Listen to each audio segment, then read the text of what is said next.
හෝති. නිකාය ભેදයක් තියෙනවා නම් කුල ભેදයක් දරනවා නම් එයා වසලෙක්. ඉතින් මේ වසලියොත් එක්ක බණ අහලා නිවන් දකින්න පුළුවන්ද? නිවෙනවද කවුරු හරි? ඒ නිසා ওই පෞසිතිවිලි ඔය ඔක්කොම මං කියුවා පෞසිතිවිලි ඊර්ෂ්‍යාව, ක්‍රෝධය, වෛරය, පලි ගැනීම, පක්ෂ ભેද, ಜಾති ભેද, කුල ભેද, ආගම් ભેද මේවා සේරම ලයිට් බල්බ් එකකට දාගත්ත ටිෂුස්. බුදුහාමුදුරුවෝ ආනන්ද හාමුදුරුවොත් එක්ක ගමනක් යනකොට මුදල් පසිම්බුවක් දකිනවා. එතකොට බුදුහාමුදුරුවෝ කියනවා ආනන්දට ආනන්ද අල්ලන්න එපා. ඔක මොකද්ද කියන්නේ? සර්පයා. සර්පයා. දැන් මේගොල්ලෝ සර්පයා ඉල්ලගෙන රෙද්දාස්සේ දා ගන්න අහනවා. ඉතින් ඒක හරියද? බුදුහාමුදුරුවෝ විකුණාගෙන කණ්ඩ එපා. බුදුහාමුදුරුවෝ සල්ලි ඉල්ලුවේ නැහැ. බුදුහාමුදුරුවෝ සල්ලි වලට කිව්වේ සර්පයා කියලා. ඉතින් සර්පයා රෙද්දාස්සේ දා ගන්න හාමුදුරුවරුන්ට ඕන තරම් සර්දාවන්ත උපාසකම්මලා දුන්නට කමන්නේ. මම නම් සුපිරි මජිරියෙක් යති. ඔව්. මේ ඊයේ පෙරේද මට ලියුමක් ආවා. මම ඉගෙන ගත්ත පොඩි කාලේ හෝඩිය පන්තියේ ඉගෙන ගත්ත ඉස්කෝලේට ප්‍රතාපවත් තාප්පයක් එක්ක බැම්මක් ගේට්ටුවක් දාලා දෙන්න කියලා. මම ඉත සිතින් ඇවිල්ලා මිනිත්තු තප්පර දෙකක් යන්න ඉස්සෙල්ලා කඩලියුම කඩලා පිළිතුරු දුන්නා මම මේකට සූදානම් කියලා. ඒක මට ලොකු තෘප්තියක්. ඒ වගේ දේවල් මට කරන්න පුළුවන්. හදවත් රෝගීන්ට දීපු සල්ලි ගණනය කරන්න බෑ. මොකද මුළු ලංකාවම දන්නවා මම ප්‍රසිද්ධ ව්‍යාපාරිකයෙක්. යම් කිසි මුදලක් දෙන්න පුළුවන් කෙනා මම. සිතින් අත්හරින එකයි ගතින් මේ මජිරියෙක් නොවි පූජා කරන එකයි දෙකක්. ඒ නිසා අපි කරලා තියෙන්නේ සියලුම බැඳීම් සියලුම මේ වස්තුව දේපලවල තියෙන බැඳීම අතහැරලා තියෙන්නේ. මේක මම සහෝදරයන්ට දැන්ටත් ලියලා තියෙන්නේ. මම එළියට යනකොට වෙන්ඩෝල අයිතිකාරයා නෙවෙයි. මම නිකන් සාමාන්‍ය මිනිසෙක්. මම නිදහස් චින්තකයෙක්. ඒ නිදහස් චින්තකයේ ගතිගුණ ඉදිරියේදී මම කියලා දෙන්නම් කොහොමද නිදහස් චින්තකයෙක් වෙන්නේ කියලා. මම නිවිලා ඉන්නේ ත්‍රිපිටකේ මයි ළඟ තියෙනවා. 34000ක් දීලා ගෙනාවේ. මම පන්සල් වලටත් පූජා කරා. සාමණේරවරුන්ට දැනගන්න. නමුත් ත්‍රිපිටකේ අබමල් දශමයක් මට ප්‍රයෝජනවත් වෙලා නැහැ.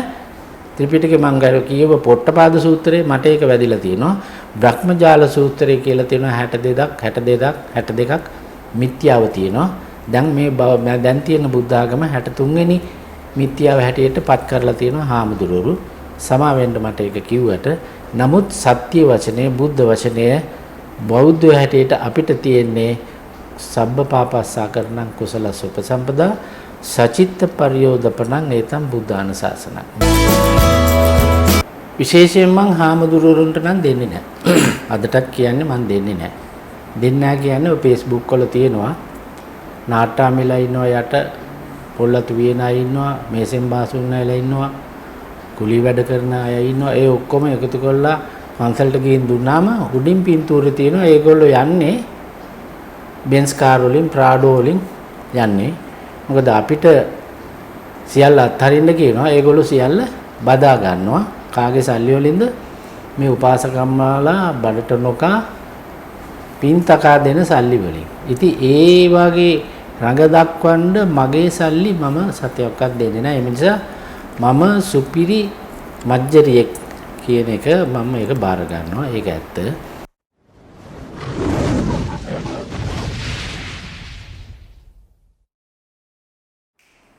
අයිබෝවන් හැමදිනාටම සුබ දවසක් වේවා. සත්‍යා වීලොග්ස් YouTube නාලිකාවත් එක්ක අපි කරන දාර්ශනික සාකච්ඡා මාලාවේ තවත් එක සාකච්ඡාවක් ආරම්භ කරන්න තමයි සූදානම් වෙන්නේ.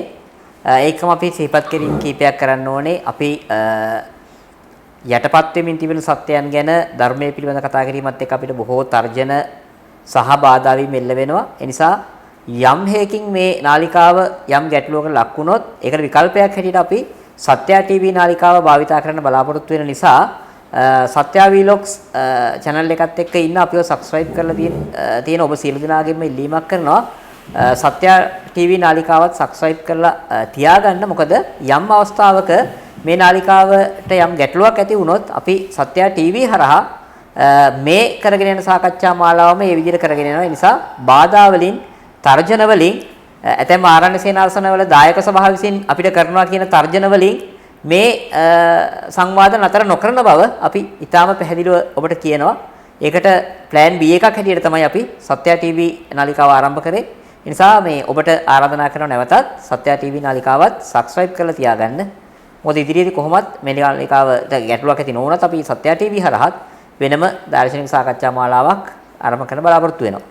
ඉතින් මම පහුගිය සතියේ වැඩසටහනක් කරලා යම් චෝදනාවක් ගණනාවක් එල්ල කරා එක්තරා පුද්ගලයෙකුට. ඒ වගේම තවත් ස්වාමීන් වහන්සේලාත් කීප දෙනෙක් එතුමාට චෝදනා එල්ල කරා. එතුමා අද සූදානමින් ඉන්නවා ඒ චෝදනාවල පිළිතුරු දෙන්න. විශේෂයෙන්ම මේ අපි ඉදිරිපත් කරන ප්‍රශ්න වලට පිළිතුරු දෙන්න සූදානමින් සිටීම ගැන. එහෙම නැත්නම් ඒ පිළිතුරු දෙන්න කැමැත්තෙන් ඉදිරිපත් වීම ගැන අපි මුලින්ම එතුමාට අපේ ගෞරවපූර්වක ස්තුතිය පුද කරනවා. වෛද්‍ය ලේල්වල ජී ගොඩකන්ද මහත්තයා තමයි අපිත් එක්ක මේ සංවාදයට අදත් සම්බන්ධ වෙන්නේ. අයිබෝවන් ගොඩකන්ද එතුමා. මුලින්ම දැන් ඔබතුමාට චෝදනා කීපයක් කියන ලෝබෙක් කියලා කියන මසුරෙක් කියලා කියන මසුරෙක් කියලා කියනවා. මොකද ඔබතුමාට ඒකට මුලින්ම දෙන්න තියෙන මගේ ප්‍රශ්න ටික මම අහන්නම් දෙවෙනු. මච්චරිය කියන එකට එහෙම කියන එක මම හරි ආසයි ඒකට. මං සුපිරි ගණේ මච්චරියෙක්. සාමාන්‍ය කෙනෙක් නෙවෙයි. හේතුව මම මේ නිවිච්ච පුද්ගලයෙක්නේ. එතකොට මට නැවත ඉපදීමක් ගැන හෝ දිව්‍ය ලෝක ආසාවක් එහෙම මයින් තුල නැහැ. ඒ නිසා මම මේ කිසියම් මුදලක් කාට හරි දෙනවා නම් පරිත්‍යාගයක් කරනවා නම් කරන්නේ වැදගත් දෙයකට. ප්‍රයෝජනවත් දෙයකට. විශේෂයෙන් මං හාමුදුරුවරුන්ට නම් දෙන්නේ නැහැ. අදටත් කියන්නේ මං දෙන්නේ නැහැ. දෙන්නේ නැහැ කියන්නේ ඔය Facebook වල තියෙනවා නාට්‍යාමිලා ඉන්නවා යට පොල්ලතු වියන අය ඉන්නවා මේසෙන් බාසුන් අයලා ඉන්නවා කුලී වැඩ කරන අය ඉන්නවා ඒ ඔක්කොම එකතු කරලා කන්සල්ට් ගිහින් දුන්නාම උඩින් පින්තූරේ තියෙනවා ඒගොල්ලෝ යන්නේ බෙන්ස් කාර් වලින් ප්‍රාඩෝ වලින් යන්නේ මොකද අපිට සියල්ල අත්හරින්න කියනවා ඒගොල්ලෝ සියල්ල බදා ගන්නවා කාගේ සල්ලි වලින්ද මේ උපාසකම්මාලා බඩට නොකා පින් තකා දෙන සල්ලි වලින් ඉතින් ඒ වගේ රඟ දක්වන්න මගේ සල්ලි මම සතයක්වත් දෙන්නේ නැහැ. ඒ නිසා මම සුපිරි මජ්ජරියෙක් කියන එක මම ඒක බාර ගන්නවා. ඒක ඇත්ත. මේ ඊයේ පෙරේද මට ලියුමක් ආවා. මම ඉගෙන ගත්ත පුඩි කාලේ හෝඩිය පන්තියේ ඉගෙන ගත්ත ඉස්කෝලේට ප්‍රතාපවත් තාප්පයක් එක්ක බැම්මක් ගේට්ටුවක් දාලා දෙන්න කියලා. මම ඉත සිතින් ඇවිල්ලා මිනිත්තු තප්පර දෙකක් යන්න ඉස්සෙල්ලා ලියුම කඩලා පිළිතුරු දුන්නා මම මේකට සූදානම් කියලා. ඒක මට ලොකු තෘප්තියක්. ඒ වගේ දේවල් මට කරන්න පුළුවන්. හදවත් රෝගීන්ට දීපු සල්ලි ගණනය කරන්න බෑ. මොකද මුළු ලංකාවම දන්නවා මම ප්‍රසිද්ධ ව්‍යාපාරිකයෙක් යම් කිසි මුදලක් දෙන්න පුළුවන් කෙනා මම. එතකොට මම තමයි නාමල්ලුවන කියන ස්ථානයේ රොස්තිරුවාන රාහුල හාමුදුරන්ගේ නාමල්ලුවන මම වන්දනා වැඩසටහන කරන්න යදී හාමුදුරු හිටියේ ගහක් උඩ. ලනු ඉනිමගක් හදලා ඉනිමගෙන් නැගලා අලියනවට ගහ උඩ හිටියේ. මම වන්දනා වැඩසටහන කරලා මම මේකට කවියක් පද බැඳලා මම විස්තර කතනය කරලා ඒ තිරුවාන ගල් පිළිබඳ විස්තර කරලා අපිට කණ්ඩු කියලා දුන්නේ වෙන ගමකින් ගෙන්නපු අම්මා කෙනෙක් ගෙනලා අපිට කණ්ඩ දුන්නා. කණ්ඩවත් කඩයක් තුන්නේ නැති කැලේ. අද වෙනකොට මම ඒකට ඒ කාලේ ලක්ෂ 3-4ක් වියදම් කරනවානේ. වීඩියෝ කරන්න ඕන, ගත කරන්න ඕන, රූපවාහිනි ගෙවන්න ඕන. එහෙම වියදම් කරලා අද කෝටිපති ස්ථානයක් වෙලා තියෙනවා නාමල්ලුවේ. ඒ වාගේ බෞද්ධ විහාරස්ථාන 300ක් කෝටිපති විහාරස්ථාන බවට පත් වෙලා තියෙනවා මගේ සල්ලි වියදම් කරලා. වන්දනා වැඩසටහන් කරලා අවුරුදු 25ක්. ඔය බටතොරේන කැලේ කපාගෙන සුද්ධ කරගෙන තමයි අපි ගියේ. අර මේ පොස්ලේ එහෙම හම්බුනේ කුරුවිට. ඒ නිසා මම කරලා තියෙන සේවය මම කය ගහන්නේ නැහැ. මම Facebook වල දාන්නේ නැහැ. මම නිහඬ පුද්ගලෙක්. මට එහෙම අවශ්‍ය නැහැ. හැබැයි හාමුදුරුවන්ට මම සුපිරි මජිරියෙක් වෙන්න පුළුවන්. නමුත් මහජනයා අතර මම දුන්නු දේ ඒ හාමුදුරුවෝ කියන විදිහටම මේ දකුණ තින් දෙන දේ වම තින් දන්නේ නැහැ. මං අද තමයි මේ ප්‍රසිද්ධිය කාට හරි කියන්නේ මම මගේ ආවල් නෑ. නමුත් හාමුදුරුවන්ට දැනගන්න ඕන හාමුදුරුවෝ සියලු දෙනාම පන්සල් 300ක් කෝටිපති තත්වයට දියුණු වෙලා තියෙනවා. මොකද මම වැඩසටහනක් කරාට පස්සේ දිගටම ටෙලිෆෝන් කරලා අහනවා අපි මේ නිවාඩුවට යන්නේ මේ පන්සලට. අපිට යන පාර කියන්නේ. ඒ ගිහිලා දහස් ගණන් සෙනග මුළු ලංකාවේ භාගයක් යනවා ඒ වන්දනා වැඩසටහනෙන් පස්සේ. ගිහිලා දෙන ආධාර මුදල් වලින් කෝටිපති වෙච්ච පන්සල් එක තමයි ඔය රාහුල ආමඳුර ඉන්න තැන. බට තොටලේන ඒ වගේ පන්සල් සියලුම පන්සල් දියුණු වුණා. මොකද මම ගිහිල්ලා වැඩසටහනක් කරොත් ඒකට කියන ගොතන කවිය මම්මයි ගොතන්නේ, මම්මයි ගායනා කරන්නේ. ඒක සමුද්‍රඝෝෂ හඬින් මම ඒ බොහොම සෞම්‍ය මට සිලිටු හඬකින් ඒක ඒ ප්‍රචාරය වීමම ඒ කවිය ඇහෙනකොට සමහරු ටීවී එකට ළඟට ඇවිල්ලා උපාසකම්මලා වැඳගෙන බලපු වැඩසටහනක් කරපු එකම පුද්ගලයා මම. ඒ නිසා පන්සල් වලට කරපු සේවය පිළිබඳ ඒක මම දන්නවා. එතකොට මම මේ හාමුදුරුවෝ සියලු දෙනාම වාගේ ආශ්‍රය කරනවා, ඇසුරු කරනවා. අදටත් මේ මිත්‍රත්වයේ තියෙනවා. ඔය සල්ලි දෙන එකට සල්ලි කාටද ඕන? දැන් බුදුන් වහන්සේ කිව්වලු පහදුනොත් සල්ලි දෙන්න කියලා. ඉතින් මම පහදනවා නම් කවුරු හරි මම කෝටි 5ක් දෙනවා. සල්ලි වලින් පන්සලකට. කවුරු හරි හාමුදුරුවෝ මාව පහදනවා නම් මම කෝටි 5ක් දෙනවා. පහදුනොත් නෙදෙන්න ඕන. පහදෙන්නේ නැතුව මට දෙන්න බෑනේ, ඉල්ලන්නත් අහනන්නේ. එතකොට බුදුහාමුදුරුවෝ ආනන්ද හාමුදුරුවොත් එක්ක ගමනක් යනකොට මුදල් පසිම්බුවක් දකිනවා. එතකොට බුදුහාමුදුරුවෝ කියනවා ආනන්දට, ආනන්ද අල්ලන්න එපා. ඔක මොකද්ද කියන්නේ? සර්පයා. දැන් මේගොල්ලෝ සර්පයා ඉල්ලගෙන රෙද්දාත් දා ගන්න අහනවා. ඉතින් ඒක හරියද? බුදුහාමුදුරුවෝ විකුණාගෙන කණ්ඩ එපා. බුදුහාමුදුරුවෝ සල්ලි ඉල්ලුවේ නැහැ. බුදුහාමුදුරුවෝ සල්ලි වලට කිව්වේ සර්පයා කියලා. ඉතින් සර්පයා රෙද්දාස්සේ දා ගන්න හාමුදුරුවරුන්ට ඕන තරම් සර්දාවන්ත උපාසකම්මලා දුන්නට කමන්නේ. මම නම් සුපිරි මජිරියෙක් යති. ඔව් දැන් ඔබතුමා කතා කරන්නේ ලංකාවේ ඉන්න ස්වාමීන් වහන්සේලා සුළු පිරිසක් ගැන. හැබැයි ඔබතුමාමත් දන්නවා ඇති මං හිතන්නේ මේ සමහර වෙලාවට තමන්ම මයියොක්ක පඳුර හිටවගෙන මයියොක්කාලේ ගලවලා කට්ට සම්බෝලයක් එක දවාලට වළඳලා පන්සල රැකගෙන ඉන්න හාමුදුරුවෝ ඉන්නව නැගෙනහිර පළාතේ. ඔබතුමා දන්නවද? ඒකට දැන් මේ සල්ලි දෙන්න එපා කියන එක හරහා ඒ ස්වාමීන් වහන්සේලා සමහරලාට ස්වාමීන් වහන්සේ දාන දෙන්න කෙනෙක් නෑ. ඒ කියන්නේ අබව මේ සමහරලාට මුස්ලිම් ගම්මාන වල, ඒ කියන්නේ බෞද්ධ පවුලක් නැති තැන් වල මේ විහාරස්ථාන තියෙනවා. මේක හරහා සල්ලි දෙන්න එපා කිව්වම මේ සමස්ත පන්සල් පද්ධතිය මේකේ හානියක් වෙන්නේ නැද්ද? මේ මං කියන්නේ මේ සැප විඳ කතාව පැත්තකින් තියන්නකෝ. දැන් මේ ඒ වගේ හාමුදුරුවෝත් ඔබතුමා පිළිගනීවේ? ඒ වගේ හාමුදුරුවෝත් ලංකාවේ ඉන්නවා. නෑ.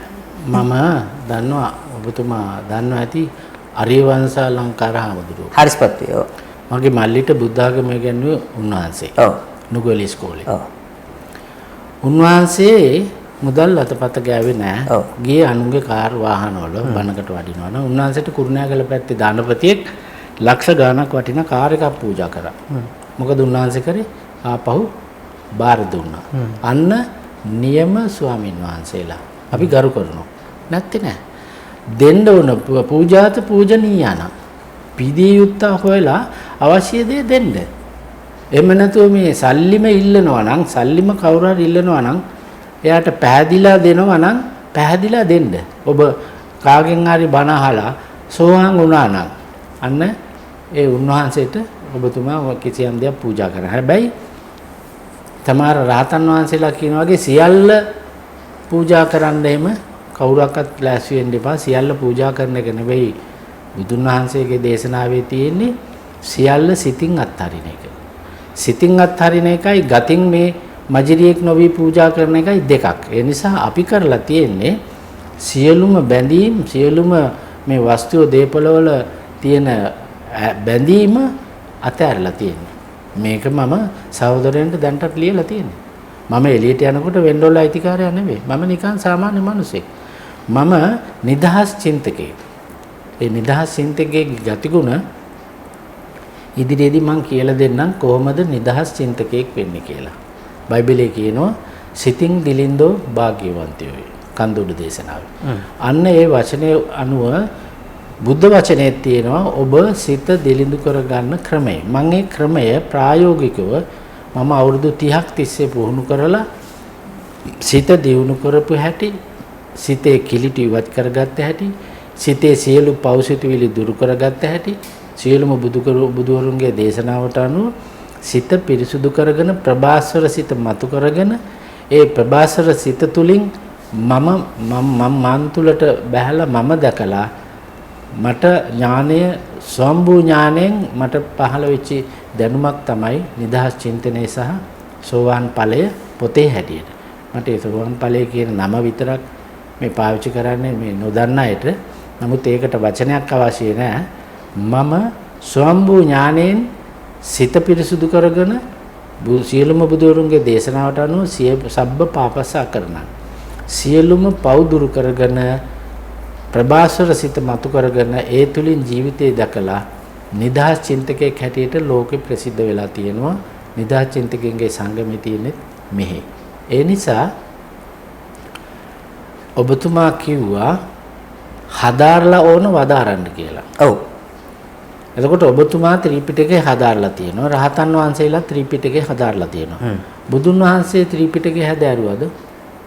නෑ දැන් ඒක හරියට අයින්ස්ටයින් සාපේක්ෂතාවාදය හැදෑරුවද කියලා අහන වගේ ප්‍රශ්නයක්. ඒ ප්‍රශ්නේම වැරදි. ඒ කියන්නේ දැන් අයින්ස්ටයින් තමයි සාපේක්ෂතාවාදය ඉදිරිපත් කරේ. ඒතකොට අයින්ස්ටයින් සාපේක්ෂතාවාදය හැදෑරුවද කියලා දැන් සාපේක්ෂතාවාදය ගැන අපි කතා කරන්නේ අපි අද හදාරලා. හැබැයි කවුරු හරි හෙවොත් අයින්ස්ටයින් සාපේක්ෂතාවාදය හැදෑරුවද කියලා ප්‍රශ්නේම වැරදි. මොකද ඒක ඉදිරිපත් කරන්නේ යා නිර්මාතෘ. ඔව්. එතෙන්දී ඒ උන්වහන්සේ ඉදිරිපත් කරේ ස්වයම්බු ඥානය. කාගෙන්වත් කියලා ෆොටෝ කොපියක් නෙවෙයි. දැන් ත්‍රිපිටකේ පාඩම් කරන එක්කෙනා කරන්නේ ෆොටෝ කොපියක්. ත්‍රිපිටකේ තියෙන දේ කටපාඩම් කරලා අනිත් අයට දේශනා කරනවා. දැන් ඉස්සර පටාචාරාට කියපු දේ, කිසා ගෞතමීට කියපු දේ දැනට වළංගු නැත. ඒක අවශ්‍ය නැහැ. බුදුන් වහන්සේ ඒ තැනට ඔබින විදියට කිසියම් දෙයක් ඔය ඒ උපමාව දාලා නැහැ. ඒ තියරි එක වළංගුයි. දැන් උදාහරණයක් අද නොමල ගේකින් අපි මිටක් ගේන්න කිව්වට කවුරුවත් සෝවන් වෙන්නේ නැහැ නේ. ඒක හරිය ඔබතුමා කියන එක. ඒ එක්සැම්පල් එක අදාළ නැහැ. හැබැයි ඒක ඇතුලේ ඒක පිටිපස්සේ තියෙන මනෝවිද්‍යාත්මක න්‍යාය අතරත් වළංගුයි. අදටත් කවුන්සලින් වල ඒක තමයි භාවිතා වෙන්නේ. කොහොම වුණත් මම මේ ලෝකෙට අද කියන්නේ මම ත්‍රිපිටකේ මගේ පොත් 57ම තියෙනවා අන්න මගේ ඔෆිස් එකේ වෙනම රාක්කයක් හදලා ත්‍රිපිටක මම තමයි පන්සල් වලට පූජා කරේ ඒ කාලේ හිටපු සංස්කෘත කැමැති එකතු වෙලා එතකොට මම තමයි දහම් පාසල් වලට ඩෙස්ක් පුටු බංකු ගන්න සල්ලි නැති දහම් පාසල් වලට රුපියල් 50000 ගානේ පූජා කරේ වන්දනා වැඩසටහන බලපු හැම කෙනෙක්ම ඒවා දන්නවා ඒ නිසා මට වෙන අතිරේක ප්‍රශ්නයක් මතුණා කමක් නැද්ද ඔබට? ඔබතුමා දැන් දිගින් දිගටම ඔබතුමා දැන් මේ දිව්‍ය ලෝක ප්‍රේතකම් ගැනයි අපාය බිය ගැනයි කතා කරලා දැන් ඒ මුකුත් නැති නිර්ාමිස සුවයක් ගැන ඔබතුමා කතා කරන්නේ. ඒ කියන්නේ මේ එහෙම කතා කරන ඔබතුමාගේ ව්‍යාපාර ප්‍රොමෝට් කරගන්නේ ඇයි වන්දනා වගේ වැඩසටහනක් කරේ. දැන් ඒ කරා කරන්නේ මිනිස්සුගේ ශ්‍රද්ධාව ඇති කරන එක නේ මොකක් හරි ස්ථානයක් පෙන්නලා. එතකොට ඒක ඇත්තටම ආධ්‍යාත්මික කටයුත්තක්ද ව්‍යාපාරික ප්‍රොමෝෂන් කැම්පේන් එකක්ද? දැන් මම ගානු ළමයි දාලා නටවල මොකක් හරි මේ බහුභූත ටෙලි නාට්‍යයක් පෙන්වන එකද වැදගත් පුරාණ සිද්ධාස්ථාන අපේ හෙළ දරුවන්ගේ හපංකම් හෙළ දරුවන්ගේ බුද්ධිය හෙළ දරුවන්ගේ විභූතිය කියන්නේ ප්‍රභාස්වරතාව අපේ ඓතිහාසික ප්‍රෞಢ බව මම කරපු සේරම රජමහා විහාර කොහොම සංගවිච්ච කැලෑවල තිබුණු ආරණ්‍ය සේනාසන රජමහා විහාර කරේ ඒවා මම කරේ ව්‍යාපාරිකම නෙවෙයි මට වෙන විදියකට ඇඩ්වර්ටයිස්මන්ට් දාන්න පුළුවන් දැන් කරන්නේ නැහනේ ඒ නිසා මට ඒ චේතනාව තියෙන මිනිසුන්ව මේ ආමිෂයට යොමු කිරීම නෙවෙයි මම මේ වැඩසටහන කරන අතරම කියනවා මේක මම කරන්නේ ගස්ගල් වන්දනාමාන කරන අයට තව තවත් ඒවට යොමු කරන්න නෙවෙයි මම නිතරම කිව්ව දෙයක් තමයි සියලු පෞසිතුවිලි දුරු කරගන්න ඒකයි මගේ පරම පවිත්‍ර චේතනාව ඒකට යොමු කරන්න අදහසක් දෙන්න තමයි මම ඒ හැම වැඩසටහනකම අන්තිමේ මම මමනේ කතනේ කරන්නේ. ඔව්. මම කියනවා මේ මම මේවා පෙන්වන්නේ ඔබට ආමිෂයට යොමු කරන්න නෙවෙයි. මට පණිවිඩයක් දෙන්න තමයි මම වන්දනා වැඩසටහන තියාගත්තේ. මට දැනෙච්ච නිවීම පණිවිඩයක් වශයෙන් ලෝකවාසීන්ට දෙන්න තමයි මම මේ වැඩසටහන කරේ. මුදල් ඉපැයීමේ පරමාර්ථය නෙවෙයි. මුදල් ඉපැයීමේ පරමාර්ථයට මම එච්චර වේදම් කරලා ලක්ෂ 4-5ක් වේදම් කළ වැඩසටහනක් කරනවල ඒ මුදලටත් කිසිම දෙයක් නොකර ඇඩ්වර්ටයිස්මන්ට් හදලා දාන්න පුළුවන්. ඒකේ ප්‍රතිලාභ වැඩි. ඒ නිසා මම කරේ මනුෂ්‍යත්වයට මේ මිනිස්සු මේ මුලා. එතකොට මම ගුවන්විදුලි සංස්ථාවට අවුරුද්දක් පුරා. ඔව්. බහුන්නේ සරණං යන්ති ගාතාව සල්ලි ගෙවලා දැම්මා. ඔව්. මං හිතුවා ඒකෙන් පස්සේ මිනිස්සු ගස් කැල්ල වඳින එක නවති කියලා. නමුත් එක මිනිසෙක්වත් හැදුනද කියලා මම නම් දන්නේ නැහැ. ඒ නිසා මම කරන්නේ සත්භාවයෙන්. ඒ කියන්නේ මම බහුන්නේ සරණං යන්ති ගාතාව දාලා සල්ලි වේදම් කරන්නේ මගේ භාණ්ඩ විකුණ ගන්න නෙවෙයිනේ. මම කැමති නෑ කවුරු හරි ගස්කල් වදිනවට. මොකද මනුස්ස වර්ගයාට මිනිස්සෙක් වෙලා ඉපදිලා මෙච්චර ප්‍රබල මුළු ලෝකයක් ජය ගන්න පුළුවන් ප්‍රබල ඇස්කන් නාසා තියෙන පංචේන්ද්‍රයන්ගෙන් යුක්ත මිනිසෙක් ලෝකේ උසස්ම නිර්මාණය ගහකට ගිහිල්ලා වඳිනවා නම් ගහක් ළඟ දෙකට නැමෙනවා නම් මම ඒකට කැමති නෑ. මේ මිනිස්යාට කරන නිගාවක්. ඒ නිසා බෝගහ කියන එක බුද්ධත්වයේ ලැබියේ බෝධියක් ළඟදී කියන කතාවයි ඔය නෙළුම් මල් හතේ කතාවයි බෝධි මූලයේ සිට බුදු වුණා කියන්නේ බුද්ධත්වයේ මේ කොඳුනාරටි මුල තියෙනවා මූලාධාර චක්‍රය කියලා. අන්නේ මූලාධාර චක්‍රය අවදි කරගෙන තමයි බෝධි මූලයේ සිට බුදු වුනේ. ඒක අපි දන්නවා බුද්ධිමත් අය දන්නවා. ඒක බෝගහක් යට ඉඳගෙන බුදු වීමක් නොවේ. ඒක දන්නේ නැති අයට පස්සේ ඉදිරියේදී අපි කියලා දෙන්නම්. චක්‍ර සම්බන්ධයෙන් අපි චක්‍ර සම්බන්ධයෙන් මූලාධාර චක්‍රය අවදි කිරීම තමයි බුදුන් වහන්සේ මේ සිද්ධාර්ථ කුමාරයා කාලේ අවුරුදු 6ක් දුෂ්කර ක්‍රියාව කළේ.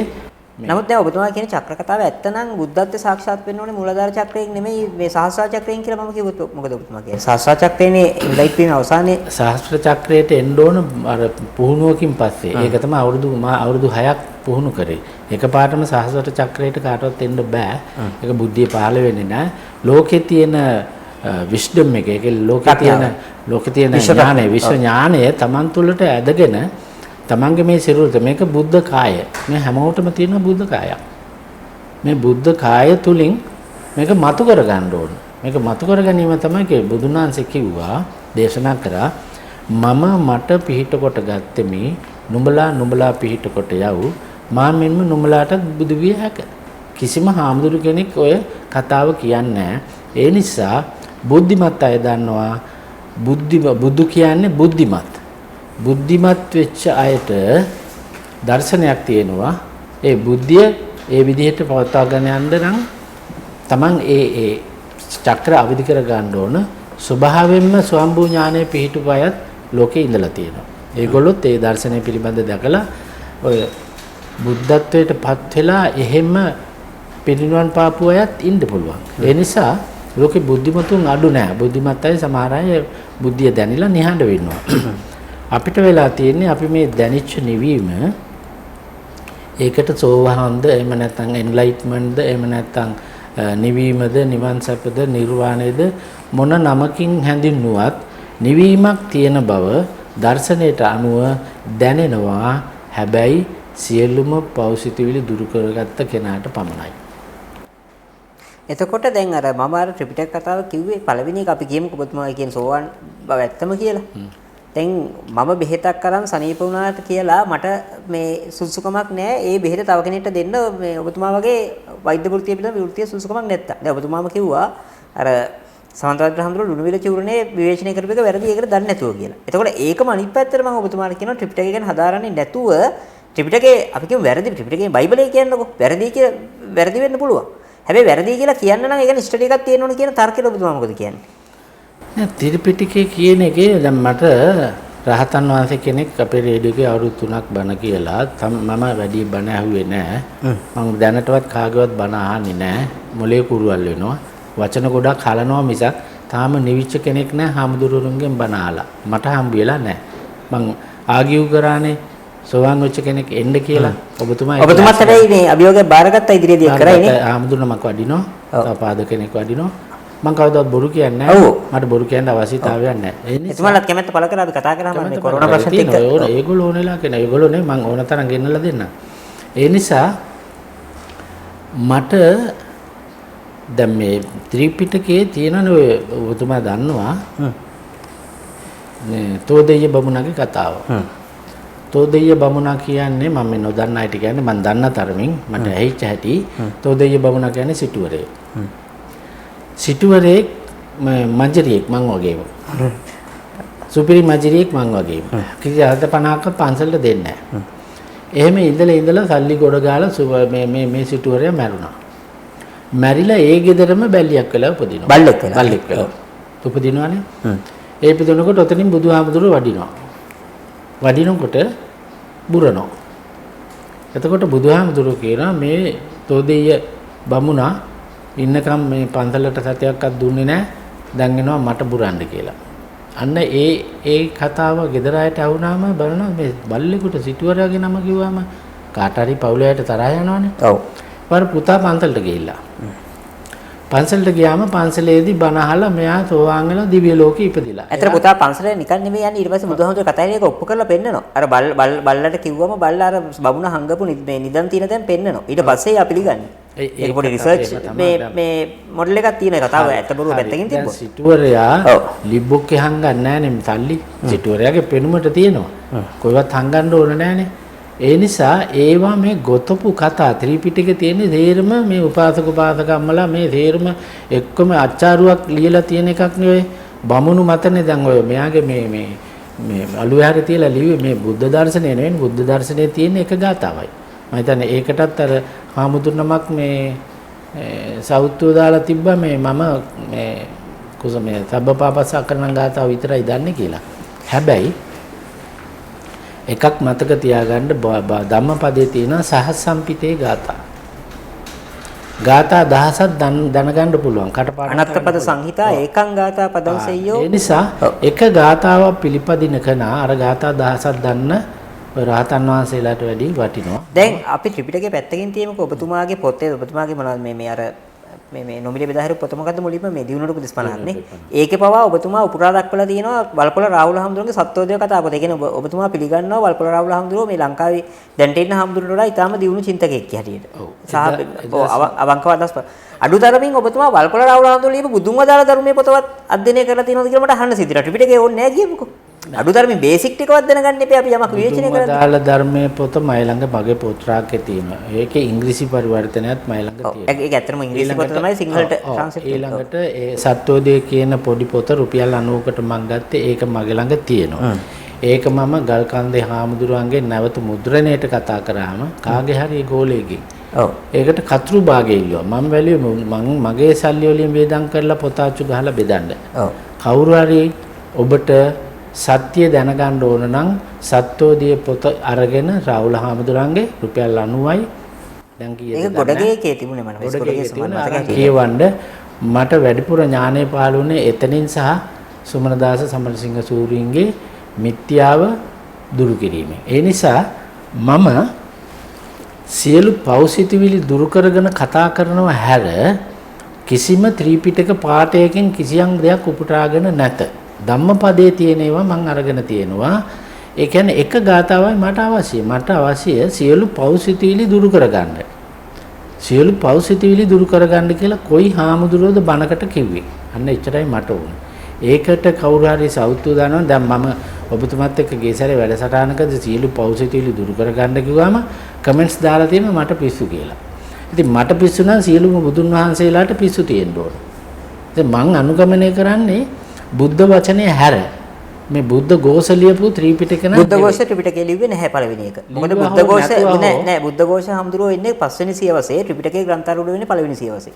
ඒතර බුද්ධ ഘോഷ අට කතා හෙළටුවා පාළියට පරිවර්තනය කරලා හැරෙන්න ත්‍රිපිටකයට අත තියන්න ලැබුණේ නැහැ බුද්ධ ഘോഷ හඳුරන්න. මම ඒක නිවැරදි කරේ නැත්නම් ඒක බලන අයට අවුලක් වෙනවනේ. ඒ ත්‍රිපිටකේ පැත්තක තියන්නකෝ. මොකටද ත්‍රිපිටකයක්?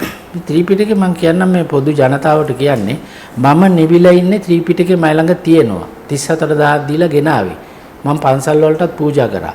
සාමණේරවරුන්ට දැනගන්න. නමුත් ත්‍රිපිටකේ අබමල් දශමයක් මට ප්‍රයෝජනවත් වෙලා නැහැ. ත්‍රිපිටකේ මම කියව පොට්ටපාද සූත්‍රයේ මට ඒක වැදිලා තියෙනවා. බ්‍රහ්මජාල සූත්‍රය කියලා තියෙනවා 62ක් මිත්‍යාව තියෙනවා. දැන් මේ දැන් තියෙන බුද්ධ ආගම 63 වෙනි මිත්‍යාව හැටියට පත් කරලා තියෙනවා හාමුදුරුවෝ. සමා වෙන්න මට ඒක කිව්වට නමුත් සත්‍ය වචනේ බුද්ධ වචනය බෞද්ධ හැටියට අපිට තියෙන්නේ සබ්බපාපස්සා කරණං කුසලස්ස උපසම්පදා සචිත්ත පරියෝදපණං ඒතම් බුද්ධාන ශාසනං. දැන් මට ඔබතුමාගේ පණිවිඩය. ඔබතුමාගේ දැන් මේ මාතෘකාවට අදාළ නොවන්නේත් නොවන ප්‍රශ්නයක් අහන්න වෙනවා. දැන් ඔබතුමා නිදහස් චින්තකයෙක් හැටියට කටයුතු කරනවානේ. අපි නිදහස් චින්තනය ගැන ඊළඟ වතාවේ වැඩසටහනක් කතා සම්පූර්ණ කරන්න බලාපොරොත්තු වෙනවා. ඔබතුමා කැමති නේද නේද? ඒක මට ඒ ගැන තියෙන ප්‍රශ්න ටිකක් තියෙනවා. නමුත් මම අහන්නේ ඒක නෙමෙයි. දැන් ත්‍රිපිටකය ගැන හරි හෝ වැරදි හෝ ඔබතුමාට මතයක් තියෙනවා. ඒකට කියන්නේ රීඩර්ස් රයිට් කියන්නේ කියවන කෙනාට ත්‍රිපිටකය ගැන බුද්ධ ආගමේ මතයක් තියෙනවා. බයිබලය ගැන අපි කියවද්දී අපිට මතයක් ඇති වෙන්න පුළුවන්. ඒ මතය හරි වෙන්නත් පුළුවන් වැරදි වෙන්නත් පුළුවන්. මතය පළ ගන්න අයිතියක් තියෙනවානේ. දැන් අනාගතයේ දැන් මේ ත්‍රිපිටක සංරක්ෂණ පනත කියන පනත ගෙනල්ලා ත්‍රිපිටකය ගැන මේ මණ්ඩලය කියන අර්ථකථනයට වෙනස් අර්ථකථනයක් ඉදිරිපත් කරොත් අවුරුදු 7ක සිරදනුවමක් සහ මත ලක්ෂ 10ක දඩයක් පනවන්න යන ඔබතුමා ඒ ගැන මොකද හිතන්නේ මේ දැන් බුදුරජාණන් වහන්සේගේ ධර්මයේනේ මේ ලෝකේ නිදහස් චින්තනයට වැඩිම තැනක් දෙන එක ඔබතුමා අවිවාදයෙන් පිළිගන්නේ නේ. ඔව්. ලෝකෙ හිටපු පළවෙනි නිදහස් චින්තකයා මේ භාරතයේ පහළ වෙච්ච හොඳම නිදහස් චින්තකයා බුදුහාමුදුරුවෝ. මොකද ඔබතුමා ඒ ගැන කියන්නේ මේ පනතකින් දැන් ඇයි දැන් ඔබතුමා දන්නවද මම බුද්ධ ශාසන අමාත්‍යාංශයේ මේ බෞද්ධ උපදේශක කටයුතු කරනවා. ඔව්. මේ මෙහි තිබුණා ලෝක බෞද්ධ සම්මේලනය. ඔව්. BMC එකේ මුළු ලෝකෙම බෞද්ධ ආමතුරු දහස් ගණන් මම හිතා තේරවාදී මහායාන වේදකින් තොරවනේ. ඔව්. ඒකට දැන් අපේ ව්‍යාපාරික වශයෙන් ව්‍යාපාරිකයෝ 30 දෙනෙක් ඇමතිතුමා ගෙන්නලා උපදෙස් ගන්න ගෙන්නවා. මමත් ගියා. මම ගියාම ඒ උපදේශක මණ්ඩලයේ එක එක්කෙනා කතා කරනවා. දැන් මේගොල්ලෝ ආහම මොනවද දෙන්නේ අපි? එතකොට DSI එකේ මහත්තයා කිව්වා අපි මෙහෙමයි මම මේ බුදු පිළිමයක් ඇඹුවා. ගලෙන් නෙළුවා. ඒකට ලක්ෂ ගාණක් ගියා. එතකොට තව එක්කෙනෙක් කිව්වා මේ පිළියන්දල දඹදිව හදන්න යනවා. කෝටි ගාණක් වේදම් කළා. මම ඒක අහගෙන හිටියා. ඊට පස්සේ 500 නමක් මහාන කරලා විවිධ භාෂාවන් උගන්වලා ඉන්දියාවටත් යවනවා කිව්වා. බෞද්ධ දර්ශනය බුද්ධ ආගම බෙදා හරින්න. දැන් මෙතන මේ දැන් ව්‍යාපාරිකයෝ 30 දෙනෙක් ලෝකේ ලංකාවේ ප්‍රසිද්ධම. පැය එකයි කාලක් මම නිහඬව හිටියා. තේ එකකුත් බීවා ක්‍රීම් කැකර එකක් කාලා. බීලි ඉවරලා මට දැන් මේක අහන්නම වෙනවනේ. මං අහුවා දැන් 500ක් මහාන කරනවානේ. ඔව්. ඒගොල්ලන්ට මේ විවිධ භාෂාවලුත් පුහුණු කරනවානේ. මම දන්නේ නැහැ දැන් පුහුණු කරනවද නැද්ද කියලා. ඔව්. මං අහුවා ඒ ගිහිල්ලත් බෝධි පූජාද තියන්නේ. අන්න ඇමතිතුමාට තද වුණා. ඇයි ඔය එහෙම කියන්නේ? මං කිව්වා බෞද්ධ දර්ශනයේ තියෙන එක ගාතාවයි. එතකොට ඇල්බර්ට් එදිරිසිංහ ඇස් කන්නාඩි එයා හැරිලා ඇහුවා සබ්බ පාපස්සා කරන. හරි. අන්න ඒක. එතුමා මහණුණා නේද පස්සේ මට එහෙම මතකයක් තියෙනවා. නෑ මේගේ පුතෙක් හරි කවුරු හරි මං දන්නා ඒක. ඔය ගුරුගේ මැණික් ඔය ගොඩක් අය ඇවිල්ලා හිටියා. මං කිව්වා ඒ ගාතාව තමයි. මං කිව්වා මේ ගාතාව තමයි සියලුම බුදුවරුන්ගේ දේශනාව. මේක තමයි බුදුවරුන්ගේ පණිවිඩය. ඔව් හරි. එහෙමනම් දැන් මොකද කරන්නේ? මං කිව්වා මේක අච්චු ගහලා මම දෙන්නම්. හරි. එහෙමනම් ඔබතුමා ඒක අච්චු ගහන්න පොත් 2000ක් අච්චු ගහන්න භාෂා 10කින්. භාෂා 10කට ඒ ගාතාව පරිවර්තනය කරලා ඒක අච්චු ගහලා ඒ සැටම බෙදුවා. ඒ පොත් මයි ළඟ තියෙනවා. ඇමතිතුමා මුළු බෞද්ධ ලෝක බෞද්ධ සම්මේලනයේ ස්ටේජ් එකට නැගලා කතාව ස්පීච් එක දුන්නේ සබ්බ පාපස්සා කරන ගාතාව. අන්න ඒක සංරක්ෂණය කරලා ඒක ඒකනේ බුදුන් වහන්සේලගේ පණිවිඩය. අන්න ඒකට මොනවා හරි දෙයක් කරන්න නැතුව ත්‍රිපිටකේ ඔය සංරක්ෂණය කරා කියලා කාටවත් නිවීමක් නම් කවදාවත් ඇති වෙන්නේ නැත. ත්‍රිපිටකේ සංරක්ෂණය කරන්න දෙයක්වත් නැත. ඒකේ තියෙන බොරු 95ක් සංරක්ෂණය කරලා ඇති වැඩකුත් නැහැ. සාසම්පිතේ ගාත මං කිව්වනේ. ඊළඟට මම එක දෙයක් කියන්නම් මේ මහජනයාට මම දරන මතයක් ක්ෂණම්පි සජ්ජන සංගති රේඛා භවති බවාර්ණව තරණේ නෞකා. ඔබතුමා දන්නවද ඒක තේරුම? කියන්නේ ක්ෂණම්පි සජ්ජන සංගති රේඛා භවති බවාර්ණව තරණේ නෞකා.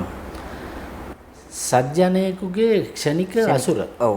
සජ්ජනයෙකුගේ සත්පුරුෂයෙකුගේ ක්ෂණික අසුර මේ සසරින් භවෙන් එක නෞකාවක් වෙනවා. එතකොට ත්‍රිපිටකයේද ඔකෙන්ද අයිති දැන් ත්‍රිපිටකයයි අයිතිද?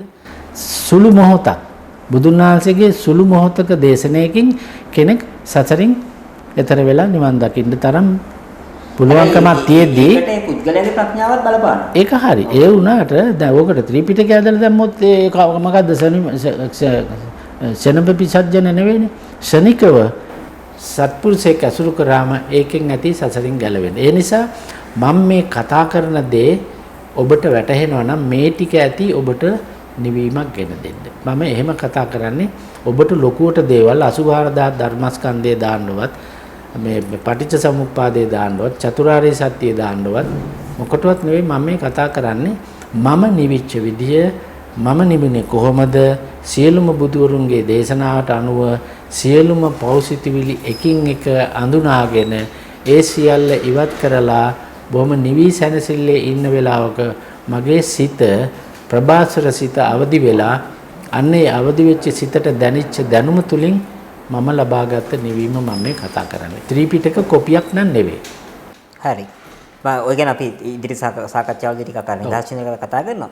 ඊළඟට මම එල්ල කරු බරපතලම චෝදනාව තමයි ඔබතුමා දැන් මේ ඉපදීම දුකක් නෙමෙයි කියනවනේ. ඒතකොට මම පෙන්නුවා ඉපදීම නිසා ලෝකේ දුක් විඳින ලක්ෂ සංඛ්‍යාත පිරිසක් සැප විඳින අය වුණා. මම උදාහරණයක් කිව්වා ඔබතුමා මතකද මේ ළමයි 4 දෙනෙක් ඉන්න අම්මා කෙනෙක්ට ඒ 4 දෙනාම බිහි කිරලා ලැබුණ සතුටට වඩා වැඩි සංවේගයක් වේදනාවක් ඇති වෙනවා අර දරුවෝ 4 දෙනාගේ එක්කෙනෙක්ට අනතුරක් වුණා. ඒක මං කියවනේ පිළිකා රෝගියෙක්ට ඇපල් දොරන් ටිකක් හම්බුනාම ඒක හොඳයි කියන වගේ කතාවක් නෙමෙයිද මේ ඉපදුණු අපේ මේ ජීවිතයේ දුකයි සැපයි දෙකෙන් කිරලා බැලුවොත් මහ මොහොතක් තරමට දුක ලැබිලා පොල්ලෙල්ලක් තරමට සැපයක් ලැබෙද්දී ඒක ඉපදීම නිසා ලැබෙන සැපයක් කියන එක සාධාරණයිද? ඔබතුමාගේ උපමාවෙම මම ඒක කියන්නම්. දැන් පිළිකා රෝගියෙක් ගැන ඔබතුමා කිව්වා. ඔව්. ඔබතුමා දන්නවද ක්‍රිෂ්ණමූර්ති තුමා? ඔව්. අවුරුදු 90ක් හෝ 96ක් ආයු වලදලා ඔව්. 90ක් මගේ මතක නෙමෙයි නේද 90ක්. පිළිකාවක් ඇදිලා නැති වුණා. ඒ 90ට යනකම් එතුමා නිදහස්ව නිවහල්ව නිවන් සුවේ විඳ පුද්ගලයෙක් හැටියට මම එතුමා දරනවා. එතකොට එතුමා එතකන් සැප විඳන්නේ අවුරුදු 90ක්.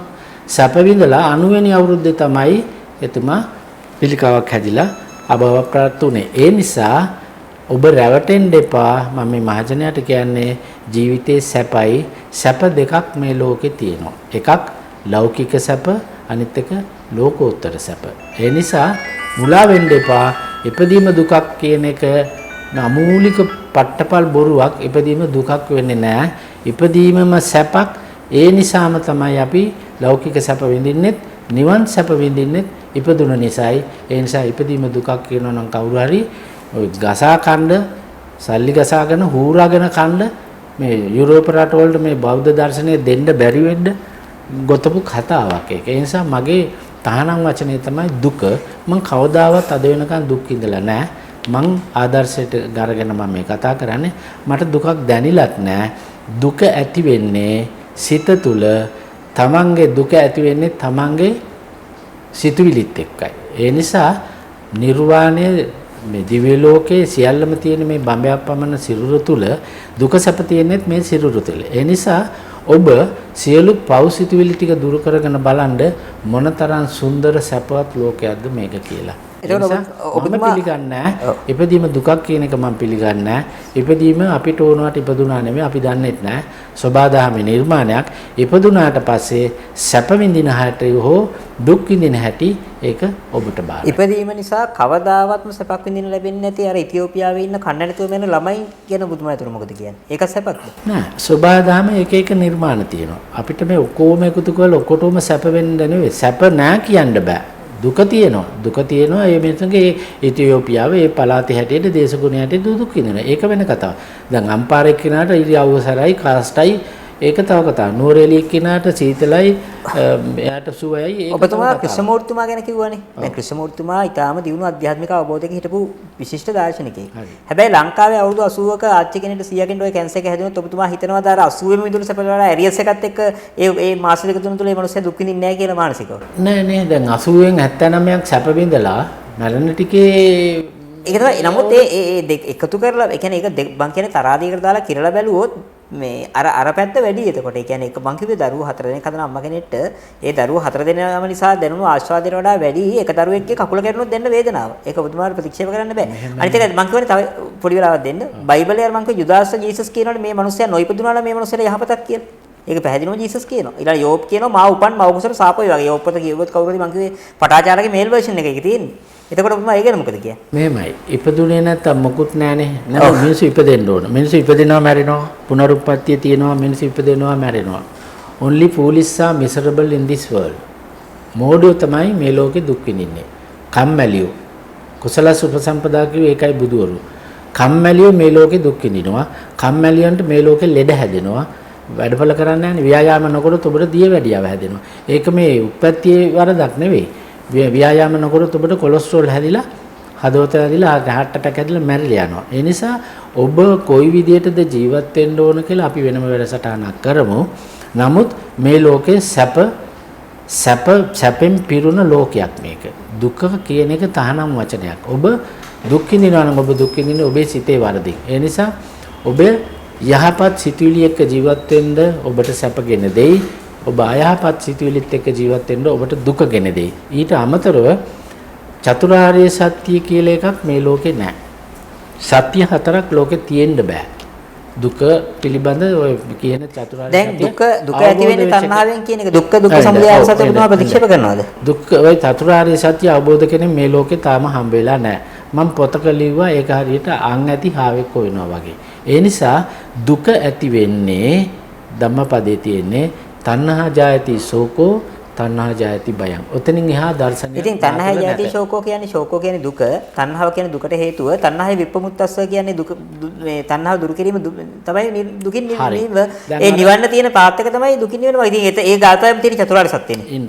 චතුරාර්ය සත්‍ය වෙනයි චතුරාර්ය හතරක් අනාගෙන නැහනේ. නෑ හතරක් අනන්නේ ඇයි දුක ඇති වෙන්නේ තණ්හාව නිසා. ඉතින් ඒක තමයි දෙවෙනි එක. අම්මා කෙනෙක්ගේ දරුවන් 4 දෙනාට තියෙන ආසාව තණ්හාව නිසා එක්කෙනෙක් නැති වුණාම දුකයි. දැන් ඒ දුක ඇති උනේ ඉපදිච්ච නිසාද අම්මගේ තියෙන අර බැඳීම නිසාද? ඒ අම්මට බැඳීමකින් තොරව සෝවාන් වෙච්ච කෙනෙකුට නම් එහෙම ළමෙක් නැති වුණා කියලා දුකක් වෙන්නේ නැහැ. මොකද සෝවාන් වෙච්ච කෙනා දන්නවා මේ සියලුම නිර්මාණ සෝබාදහමේ නිර්මාණ. එතකොට ඒ 4 දෙනාටම ආසාවෙන් ඉඳලා එක්කෙනෙක් නැති වුණාම මරුණාම දුකයි. ඇයි? තණ්හාව නිසා. ඒ අම්මා ළඟ තිබුණු දැඩි ආශාව නිසා. ඒ ආශාව දුරු කරලා තිබ්බනම් එතුමිය බෞද්ධ දර්ශනය දැනගෙන හිටියානම් සෝබාදහම අනුව කිසියම් කෙනෙක් මැරෙනවා. එච්චරයි. ඒක මේ දහ දුක් විඳින්න දෙයක් නෙවෙයි. තව 3 දෙනෙක් ඉන්නවා. ඒ ගැන සතුටු වෙනවා. එයිමයි බුද්ධිමත් අය. ඒ නිසා ඒ ළමයි 3 දෙනෙක්ගෙන් එක්කෙනෙක් නැති වෙලා ඇරියස් එකත් එක්ක දුක් විඳිනවා කියන කතාව බොරු. ඒක පිළිගන්න එපා. ඔබටම දැනෙලා ඇති සමහර පවුල්වල දැනටත් එහෙම මැරිච්ච අය ඉන්නවා.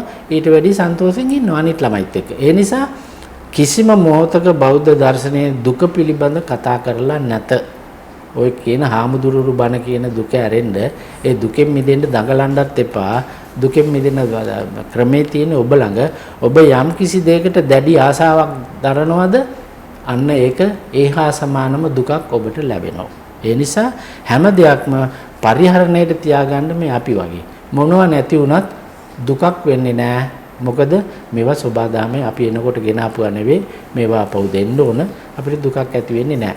අර අම්මා තමයි දරුවෝ 4 දෙනා එනකොට උප්පත්තියෙන් ගෙනාව නෙවෙයිනේ. මෙහෙදි ලැබුණා. ඒ සතුට විඳිනවා. 3 දෙනෙක් ඉන්නවා. ඒකෙන් සතුට වෙනවා. තියෙන දේෙන් සතුට වෙන්න එපා. එක්කෙනෙක් නැති වුණා කියලා සදාකාලික දුක් විඳින්නේ නැහැ. එහෙම දුකක් ඇත්තේ නැත. ඒ ළමයා මාසයක් දෙකක් කරනකොට 3 මාසේ දාන දීලා ඉවරනකොට දුක තුනී වෙනවා. ඒක තමයි මිනිස් ස්වභාවය. ඒ නිසා දුක කියන වචනේ ඔබ ඔබේ මනසින් ඉවත් කරගන්න. දුක දැනෙන්නේ තණ්හාව වැඩි පුද්ගලයාට. තණ්හාව නැති පුද්ගලයාට නත්ති ශෝකෝ කුතෝ බයං. එච්චරයි. ඔන්න බුද්ධ වචන.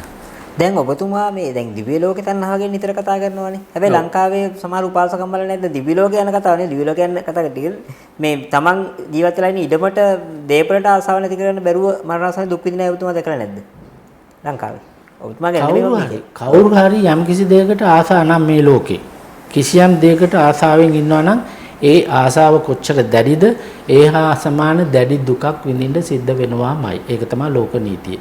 සෝබාදාමේ නීතිය. ඒ නිසා ඔබ මේ ලෝකේ ජීවත් වෙන හැටි අපි ඉස්සරට කතා කරමු. The Art of Living කියලා මම වැඩසටහන් ගණනාවක් කරලා තියෙනවා.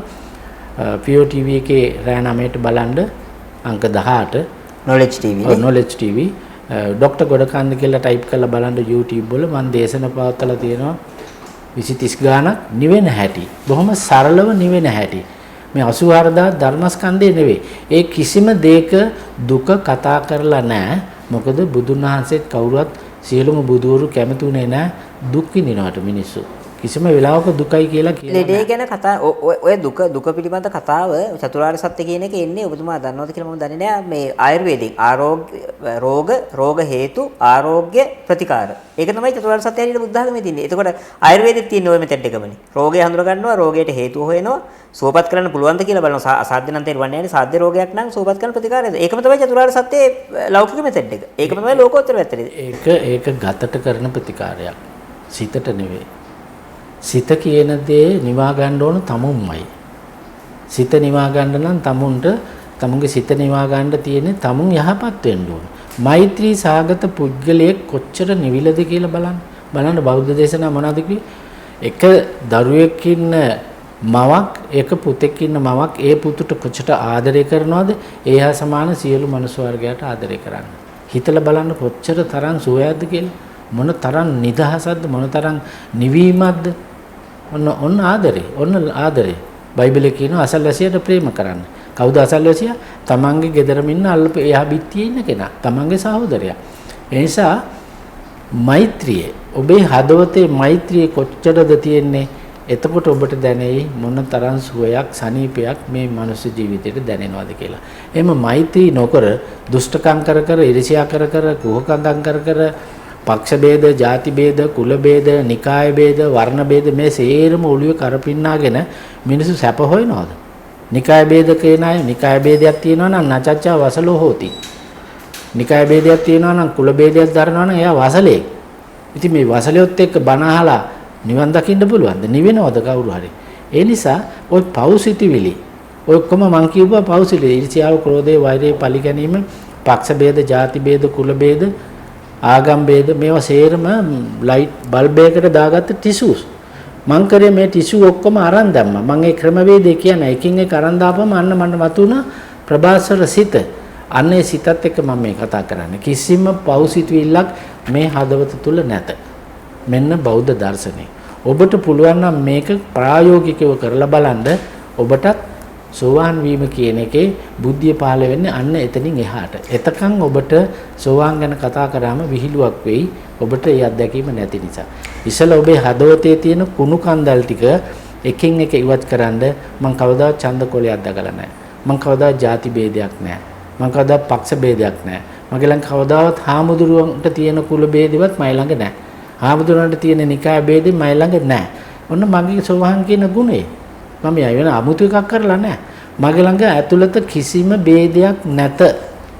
ඒ නිසා මට සෝවාන් කියන්න පුළුවන්, නිදහස් චින්තකයෙක් කියන්න පුළුවන්, මේ සත්‍ය අවබෝධ වෙච්ච පුද්ගලෙක් කියන්න පුළුවන්.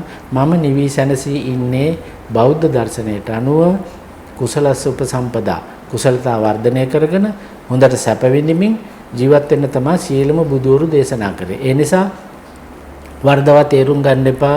බෞද්ධ දර්ශනයේ තියෙන්නේ පුදුමාකාර විදිහේ සැප විඳින්න. ඒ නිසා තමයි සියලුම බුදුන් වහන්සේලා කිව්වේ කුසලස්ස උපසම්පදා. ඔබ කුසලතා වර්ධනය කරගන්න ඔබට ජීවත් වීමේ කලාව, ජීවත් වීමේ ආර්ට් එක ඔබ තුලට එනවා, ධනය ලැබෙනවා. ඒ තුලින් සැප විඳින්මින් මේ ලැබුණා වූ ජීවිතේ හොඳට සැප විඳලා හොඳට මේ කාලා බීලා සැප විඳලා අනුන්ටත් පිහිට වෙලා ඔබ මේක අපහු සබදාමට බාර දෙන්න. දැන් ඔබතුමා කියනවනේ නිතරම මේ බෞද්ධයෝ මේ දිව්‍ය ලෝක පෙරේතකම ඉන්නේ කියලා. හැබැයි දිව්‍ය ලෝක පෙරේතකම ඉන්නේ කියලා දෙව් මිනිස් සැප කෙලවර හරි නිවන් සුව ප්‍රාර්ථනා කරනවනේ. ඒ කියන්නේ මේ නතර වීම ප්‍රාර්ථනා කරනවනේ. හැබැයි සාම්ප්‍රදායික සමස්ත ක්‍රිස්තියානි කතෝලික සියලු දෙනා ප්‍රාර්ථනා කරන ස්වර්ගය. මම ඔබතුමාට උදාහරණයක් කියනවා. දැන් ඔබතුමා දන්නවනේ දාර මේ මොඩර්නා කියලා හදුවනේ වැක්සින් එකක් බිල් ගේට්ස්. ඒ වැක්සින් එකේ මේ පේටන්ට් නම්බර් එක තියෙන්නේ 0.6.6.6. 666 කියන්නේ 666 බයිබල් හැටියේ අක්ෂරයේ අංකය. ඒ නිසා දැන් ඔය ලංකාවේ ඉන්න ඔය ඩිලන්ත ලියනගේ මහත්තයාගේ ෆාස්ටස්ලා කියනවා මේ මොඩර්නා එක ගහන්න එපා ගහුවොත් ඔබට ස්වර්ගයට යන්න වෙන්නේ නැහැ කියලා. මොකද යක්ෂයාගේ ලකුණ ගහගත්ත කවුරුත් ස්වර්ගයට ගන්නෑ නැහැ. ඒතර ස්වර්ගයට ජේසුස් වහන්සේගේ අලුත් පොළවත් අලුත් අහසත් වෙලා මේ ස්වර්ගයට යන්න තියෙන අවස්ථාවක් නැති වෙයි කියලා මේ වැක්සින් එක ගහන්න බය වෙන ක්‍රිස්තියානියෝ ඉන්නවා. ඒතකොට ඒගොල්ලොත් ඔබතුමා කියන විදිහට මේ දිව්‍ය ලෝක පෙරේතකම ඉන්න අයද? මම පැහුවා මගේ වැඩසටහන වෙන විදිහකට මම හිතන්නේ. සියලුම ආගම් වල ඉන්නේ ආත්මීය පෙරේතය. ලබන ආත්මයක් තියෙනවා කියලා හිතාගෙන තමයි මේ තේරුම ඉන්නේ. ඒ නිසා ඔබත් රැවටෙන්න එපා. මරුණාට පස්සේ මොකද වෙන්නේ කියලා කිසිම කෙනෙක් මේ ලෝකේ දන්නේ නැහැ. මොකද මම කියුවේ ඔබතුමා කියන විතර බෞද්ධය ගැන මෙතන කියන්නේ ඒකයි මම කියුවේ. ඔව්. හැම එක දැන් සුද්ධ ලූක් පොතේ මේ නෑ මම බයිබලේ එක තැනක තියෙනවා විනිශ්චය දවසට පෙරහැරකින් පැමිණ නුඹලා රැගෙන යන්නේ නැත. ඔය පෙරහැරකින් පැමිණ රැගෙන යන්නේ නැහැ කියන එකේ පෙරහැරකින් පැමිණ රැගෙන යන්නේ නැහැ කියන එකේ කියවෙන්නේ නැහැ ඒගොල්ලෝ ගෙනියන්නේ නැහැ කියලා. උත්සවාකාරයෙන් ගෙනියන්නේ නැහැ කියන එකයි. කියන්නේ මොකද යේසුස් වහන්සේ කියන්නේ හොරෙක් වගේ ඇවිල්ලා උස්සගෙන යනවා කියලා. සුද්ධ ලූක් පොතේ තියෙන්නේ පෙරහැරකින් පැමිණ ගෙනියන්නෙත් නැහැ. ස්වර්ග රාජ්‍යයේ එතනයි නොකිසේක. දැන් සමහර හිතනනේ නිර්වාණය කොහේ හරි තියෙනවා කියලා. තැනක එහෙම නිර්වාණය කොහෙවත් තැනක නැහැ. ස්වර්ග රාජ්‍යයත් කොහෙවත් තැනක නැහැ. ඉන්ජෙක්ෂන් ගැව්වා කියලා ස්වර්ග රාජ්‍ය නැති වෙන්නේ නැහැ. මොනවා කෑවා බිව්වත් මොකවත් වෙන්නේ නැහැ. ඒ නිසා එතනම කියනවා ස්වර්ග රාජ්‍යයේ එතනයි නොකිසේක. ස්වර්ග රාජ්‍ය නුඹලා තුලමයි කීසේක. ස්වර්ග රාජ්‍ය නුඹලා තුලමයි කීසේක. නිර්වාණය බඹයක් පමණ මේ සිරුර තුලමයි දේශනා කළසේක. ඒ නිසා ඔබගේ නිවීම, ඔබගේ සතුට, ඔබගේ සැප සම්පත් සියල්ලම ඔබේ චේතනා අනුවයි සිද්ධ වෙන්නේ. ඒ නිසා ඔබ නිතරම යහපත් සිතුවිලි වලින් එන්න සියලු පව් සිතුවිලි දුරු කරගෙන බලන්න මම මේ ගිරවෙක් වගේ හැම වෙලෙම කියන්නේ මේ සුවේ විඳ විඳ. ඒ නිසා ඔය හාමුදුරුවෝ කියන සේරම බණ 84000 ධර්මස්කන්ධේ පටිච්ච සමුප්පාදේ චතුරාර්ය සත්‍ය ආර්ය අෂ්ටාංගික මාර්ග සේරම අරන් දාන්න. අමතක කරන්න. ඔබ පැත්තකට වෙලා ඉඳගෙන මේ මොහොතේ ඉඳලා සියලු පෞසිතවිලි එකින් එක දුරු කරගන්න. ඔබට පුළුවන් ද ඡන්දයක් නොදා ඉන්න? බෑ. ඔබට පුළුවන් ද කුලේ ගාව ගන්නේ නැතුව කසාදයක් ගැන කතා කරන්න? බෑ. ඔබට පුළුවන් ද කාට හරි ඉරිසියා නොකර ඉන්න? බෑ. ඔබට පුළුවන් ද මේ මොන හරි දෙයක් කරාම පරිගැනීමකින් තොරව ඉන්න? අන්න ඔබ මිනිස්සෙක්. නිවීම. මෛත්‍රී කරන්ඩ අපි දිවාරා දෙකේ මේ හදවත පිරලා තියෙන මෛත්‍රිය, කරුණාව, දයාව, අනුකම්පාව. මෙන්න දර්ශනය. ඒ නිසා පෞසිතවිලි ඉවත් කරගන්න හැම වෙලෙම කියන්නේ එච්චරයි. කිසිම හාමුදුරු කෙනෙක් මේ කතාව කියන්නේ නැත. එතකොට දැන් බමර ස්වර්ගය ගැන කතාව ඔබතුමාගෙන් ඇහුවා. මේ ඔබතුමා මරණයන් මතු වෙන එක දන්නේ නැහැ කියලා අවංකව කියනවනේ. මරණයන් මතු වෙන එක දන්නේ නැහැ කියලා. හරි ඒක හරි. එතකොට සමහර විට දැන් වැරදිලා හරි ක්‍රිස්තියානි ආගමේ කියන විනිශ්චය දවස ඇත්ත වුණොත් ඔබතුමා කියන එක අහලා ක්‍රිස්තියානිකාරයෙක් මේක පිළිපැදලා ඒ මනුස්සයර සදාකාලික දුක් සහිත අපාය උරුම වුණොත් කවුද ඒකට වගේ කියන්නේ? අපි දන්නේ නැහැ නේ ඇත්තද පුරුදු කියලා. ඔබතුමා කියන විදිහට. කුරානේ ඇත්ත නම් ඉන්දික මහත්තයා මේ අපාය දිව්‍ය ලෝක කතා මේ ගොතපුවානේ. පාදරලත් ඒ දිව්‍ය ලෝක ස්වර්ග තියාගෙන ඉන්නේ හම්බ කරන්න. මං එංගලන්තේ මාසයක් හිටියා. බිස්නස් මැනේජ්මන්ට් ඉගෙන ගන්න ගිහලා. ඒ මාසේ ඉරිදා මං ගිය දවසෙත් ඉරිදා 4ක් පල්ලි යන්න මට ලැබුණා. මැන්චෙස්ටර් වල. පල්ලි ගියාම අර දේශනේ ඉවරලා වට්ටියක් එනවා මේ වගේ. ඒකට ඉතින් පවුම දෙක දානවා. ඒක එකතු කරගෙන ඒගොල්ලෝ අහලා මේ ටටා කියලා එනවා. ආය යන්නේ ආය ලැබෙන ඉරිදා පල්ලි යන්නේ.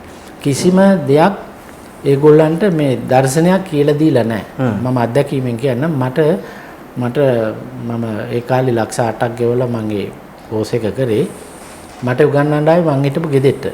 මං හෝටල් වල හිටියේ නෑ. මං ඒ සංස්කෘතිය ඉගෙන ගන්න ගෙදරක නැවතුනේ. මට පැය දෙකක දේශනයක් තියෙනවා බිස්නස් මැනේජ්මන්ට්. ඒකේ උගන්වන්න ආවා ටීචර්. පැයකට පස්සේ මං හිටපු ගෙදර කට්ටිය උත්සවයකට ගිහිල්ලා මං කිව්වා අපි තේ එකක් බොමු කියලා. මං ඉතින් කෝපි එකක් හදලා කෝපි දෙකක් හදලා බිස්කට් ගන්න දීලා තේක බොන ගමන් මේ සිත පිළිබඳ දර්ශනය පිළිබඳ කතා කරා. බෞද්ධ දර්ශනය. පොද වැස්ස ඉතින් එංගලන්තේ හැම වෙලේම වහිනවනේ පොඩ.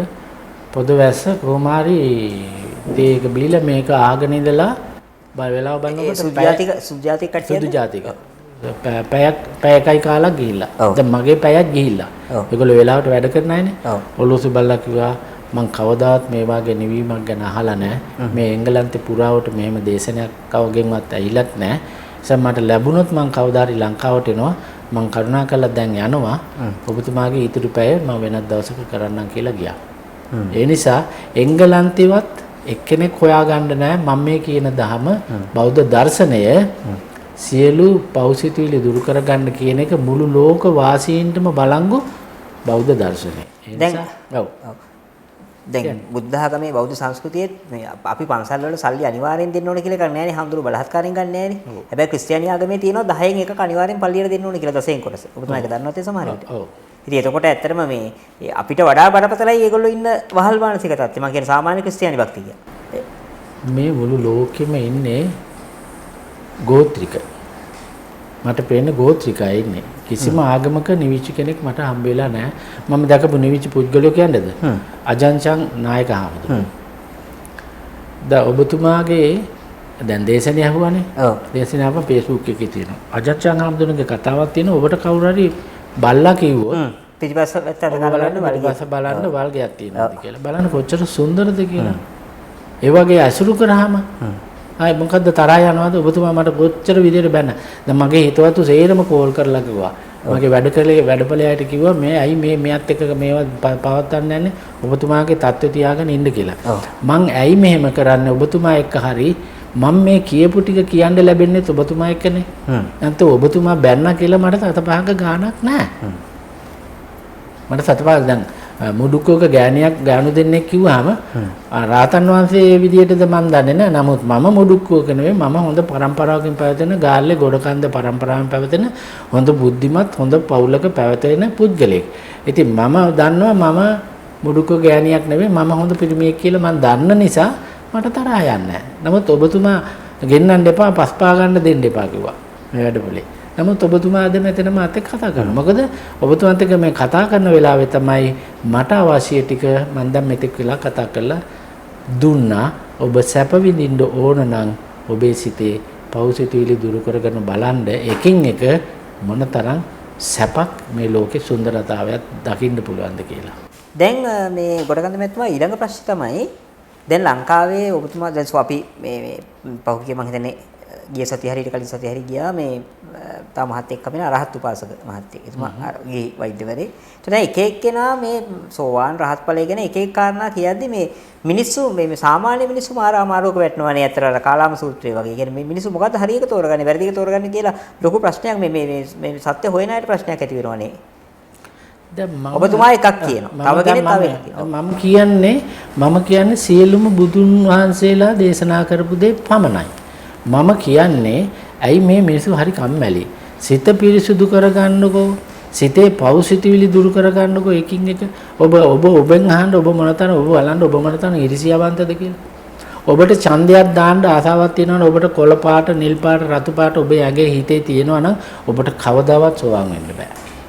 ඔබට ආගම් ભેදයක් තියෙනවා නම් මම සිංහල ජාතිය මම අනිත් අය මුස්ලිම් අය මේ ඔක්කොම රටින් මේ ලෝකෙන් තුරන් වෙන්න ඕන කියලා හිතනවා නම් ඔබට කවදාවත් සෝවාන් වෙන්න බෑ. ඒ නිසා ඇතුළත කිසියම් බෙදීමක් ඔබ ළඟ තියෙනවා නම් මම UMP, අරයා ශ්‍රී ලංකා, මෙයා JVP. දැන් ඔය කියන එක කරොත් මුළු රටම වැටෙනවානේ. මුළු රටේම දේශපාලන නැති වෙලා මේ සිස්ටම් එක කියන්නේ හොඳ නැද්ද කියන එක නෙමෙයි. ඔය කියන විදිහට කරත් එහෙම මේ සමස්ත රටම පවතින්නේ නැති වෙනවානේ. කියන්නේ ලෝකෙම ඔක ඇමරිකාව කරොත් එහෙම මේ මාර ප්‍රශ්නයක්. මුළු ඇමරිකාවම තීරණය කරොත් අපි ඡන්දෙ දෙන්නේ නැහැ, පත් කරගන්නේ නැහැ කියලා මොකද වෙන්නේ එතකොට? මුළු සිස්ටම් එකම දැන් බුදුහාමුදුරුවෝ සියලුම බුදුරෝ ඔය දේශනාව කරානේ. දැන් මං විතරනේ පිළිපැදලා තියෙන්නේ. ඉතින් කොහොම අනිත් අය? ඔක්කොම ගෝත්‍රිකයි. ඔක්කොම දුකින් මිරිකිලා සියලුම ප්‍රශ්න ඔළුවේ දාගෙන මැරිලා යනවා. මේ ජීවිතයේ සුන්දරත්වයේ දකින්නේ නැහැ. මෛත්‍රියේ සහගත පපුවක් නැහැ. මේ ඔක්කොම ගෝත්‍රිකයි. ඔක්කොම ඉන්නේ සියලුම කුණු කන්දල් ටික දාගෙන ප්‍රශ්න කීක ඉන්නවා. අපිට නම් කිසිම ප්‍රශ්නයක් නැහැ. කිසිම ප්‍රශ්නයක් නැහැ. උදේ නැගිටින්නේ දැන් මේ උදේ නැගිටින්නත් ඉස්සෙල්ලා ඕගොල්ලෝ ඇවිල්ලා හිටියා. මම උදේ නැගිටලා නාලා පිරිසිදු වෙලා බොහොම නිවිසනසිල්ලේ ඔබතුමා මේ වැඩපොළට වද්දා ගන්නවත් එපා කියපු එක්කෙනා දකින්න මං ආවා. මට ඔබ දකින්න එක හරි සුන්දරයි. ඇයි? මම කියන දේ මනුෂ්‍ය වර්ගයාට මේ කීප එකෙන් 5 දෙනෙක් ක්‍රිෂ්ණමූර්තිතුමා කිව්වා වගේ අතේ ඇඟිලි ගන්නට ඔලු ගන්න වැඩි වෙන්න ඕන නැහැ. අතේ ඇඟිලි ගන්නට 5 දෙනෙකුට මම මේ කියන දේ අවබෝධ වුණොත් මට සතුටු වෙන්න පුළුවන්. ඒ නිසා මම බරට මොකුත් කියලා නැහැ. කවුරු සෝවාන් වෙලා රාහත් වෙලා එක එක රාතන් වහන්සේලා එක එක විදිහේ බණ කිව්වත් ඒ කිසිම කෙනෙක් සෝවාන් තත්ත්වයටවත් පත් වෙලා නැහැ කියන්න මට එඩිතරව කියන්න පුළුවන්. මම නිවිච්ච කෙනෙක් හැටියට. මන් තරම් නිවිලා නැහැ ඔය එක රාතන් වහන්සේ කෙනෙක්වත්. ඒක මං අභියෝගයක් හැටියට කියනවා. ඒ කතාව ඇතුළේ තියෙන මමත්වය නෙමෙයිද?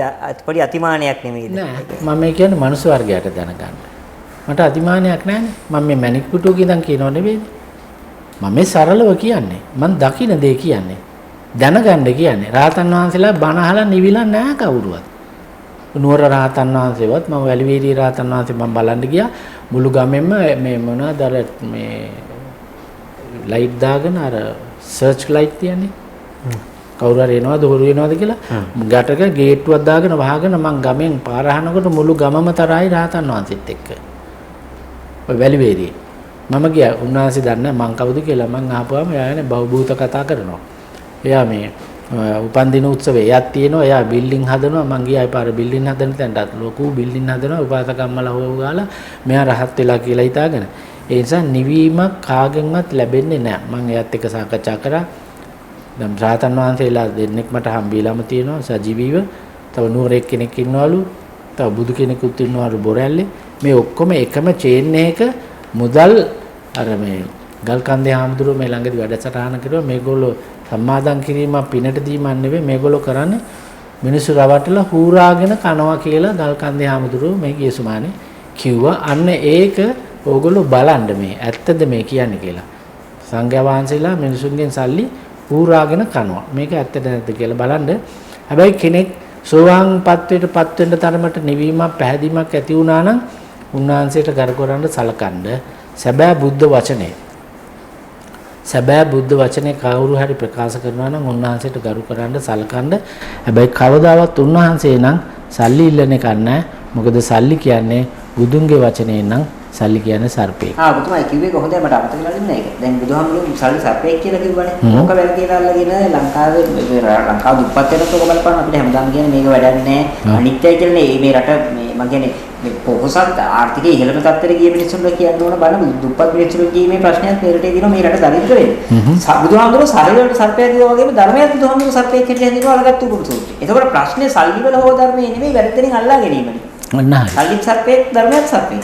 ඔව් ධර්මය අල්ලා ගන්න නෙමෙයි තියෙන්නේ. ධර්මයෙන් ඒගොඩ වෙන්න තියෙන්නේ. අර ඔරුවකින් ඒගොඩුනාම ධර්මයේ කරේ තියානේ යන්නේ නැහැ. ධර්මයේ තියෙන්නේ නිවෙන්න. ධර්මයේ නිවුණට පස්සේ ධර්මයක් නැහැ මෙතන. කොටින්ම කියනවා නම් මම ගැඹුරු කතාවක් කියන්නම් ඔබට අවබෝධ වෙයිද නැද්ද මම දන්නේ නැහැ. ඒක විහිළුවට අරන් තියෙන්නේ මෙතන කෙනෙක් නැහැ කිව්වම. නිවන් දකින්නවත් කෙනෙක් මෙතන නැති බව දැකීම තමයි නිවීම. ඒ කියන්නේ කැණි මඩල අර වහලේ තියෙන කැණි මඩල කඩා බිඳ දැම්මා. බුදුන් වහන්සේ කිව්වේ මම මේ ගේ හදන වඩුව හඳුනාගත්තා. කැණි මඩල කඩා බිඳ දැම්මා. මෙතන සත්වයේ පුද්ගලෙක් නැහැ. නමුත් සම්මතයේ මේ ඉන්නවා. දැනට පරිහරණය කරනවා. මේ ගොඩ කන්දේ ඉන්නවා. සම්මතයේ ඉන්නවා. නමුත් මනසින් දන්නවා මෙතන නිවන් දකින්නවත් කෙනෙක් නැති බව මම දැකලා තියෙනවා. ඒ නිසා මම බොහොම සතුටින් සමාදානෙන් ඉන්නවා. මම කවදාවත් මරණයට බය නැහැ. කිසි දෙයකට බය නැහැ. දුක් විඳින්න බය නැහැ. කවදාවත් බෙහෙත් පෙත්තක් බීලා නැහැ. කවදාවත් උණක් හැඹිර එක දවසක උණක් හැදුනා. ඒ ඇරෙන්න වෙන ලෙඩක් හැදිලා නැහැ. මේ අද ජීවිතේට මම කවදාවත් දුක් විඳලා නැහැ. ඒ නිසා මම සැපෙන්ම ජීවිතේ ගත කරලා තියෙනවා. ඇයි මගේ සිතේ පෞසිතුවිලි එකක්වත් නැහැ.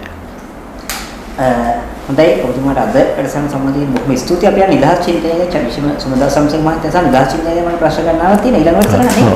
අපි ටිකක් ගැඹුරින් ටිකක් ඒක සංවාදයක් හැට කරමු. අනිත් එක මම හිතනවා ඔබතුමා බොහොම ඉදිරියේ සතියක් දැක්ක ඒක අපි ඔබතුමාට අර ඔබතුමා කියන ක්‍රමය හරහා නිමුණු මේ ස්වාමීන් වහන්සේ සහ විශේෂයෙන්ම ඊටවත් ප්‍රාරාගතර ක්‍රිස්තියානි දේවගෙතුමා. එන්න මේ දැන් මේ සමාජ වාතාවරණය නිසා ඒගොල්ලන්ට එන්න විදියක් නැහැ. මම වාහන දෙකක් ඇවලා හරි ඒගොල්ලෝ ගෙන්නගෙන. මොකද ඒක මම හිතන්නේ වැදගත් වෙනවා මුළු සමාජයටම. මොකද ඒගොල්ලන්ගෙන් අහන්න මම මේ කියන දේ කොහොමද තේරෙයි කියලා. ස්වාමීන් වහන්සේට වඩා ක්‍රිස්තියානි දේවගෙතුමා ඊටත් වඩා වැදගත් වෙනම කල්චර් ඒක අපි ඒක කරමු. ඒක කරමු.